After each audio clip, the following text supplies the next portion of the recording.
3 दिनों से भूखी यह आर्कटिक लोमड़ी बड़ी मुश्किल से एक अंडा चुरा कर लाई थी, लेकिन जैसे ही उसकी नजर अपने सिर्फ 3 हफ्ते के छोटे छोटे बच्चों पर पड़ी, वह रुक गई। अब वह सिर्फ एक शिकारी नहीं बल्कि एक माँ थी। भूख से उसका शरीर कमजोर हो चुका था, फिर भी उसने वह अंडा अपने बच्चों के आगे रख दिया। बच्चे पहली बार अंडा देख रहे थे, उन्हें समझ ही नहीं आया कि इसे खाया कैसे जाता है। वे उसे बार बार जमीन पर पटकते रहे, लेकिन अंडा नहीं टूटा। आखिर में थककर उसे छोड़ दिया। यह देखकर माँ लोमड़ी आगे बढ़ी।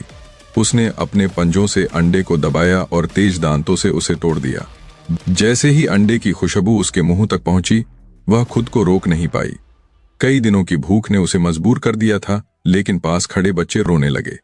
उन्हें क्या पता था कि उनकी माँ पिछले कई दिनों से सिर्फ उनके लिए संघर्ष कर रही थी। 4 छोटे बच्चों की जिम्मेदारी पूरी तरह उसी के कंधों पर थी।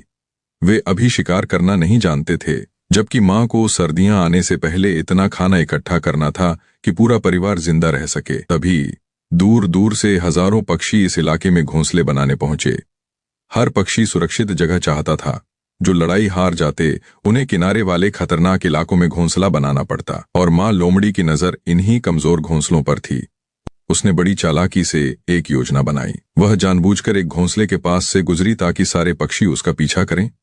जैसे ही वे उसके पीछे भागे, वह तुरंत वापस मुड़ी और बिना पहरे वाले घोंसलों से अंडे चुरा लाई। लेकिन बच्चों की भूख इतनी ज्यादा थी कि कुछ अंडों से काम नहीं चल सकता था, इसलिए उसे बार बार उसी खतरे में जाना पड़ा। अब पक्षी भी समझ चुके थे और उन्होंने मिलकर उस पर हमला करना शुरू कर दिया। सिर्फ 3 हफ्तों में इस आर्कटिक लोमड़ी ने लगभग 800 अंडे चुराए। वह हर अंडे को जमीन में छिपा कर रखती थी ताकि सर्दियों में वही उसके बच्चों की जिंदगी बचा सके। अगर इस दुनिया में किसी के पास असली सुपर पावर है, तो वह है एक माँ का निस्वार्थ प्यार, जो खुद भूखी रहकर भी अपने बच्चों के लिए हर दिन लड़ती रहती है। अगर आपको ऐसे ही रोमांचक जंगल के किस्से पसंद हैं, तो अभी सब्सक्राइब करें, क्योंकि यहाँ हर कहानी में छिपा है जिंदगी और मौत का असली खेल।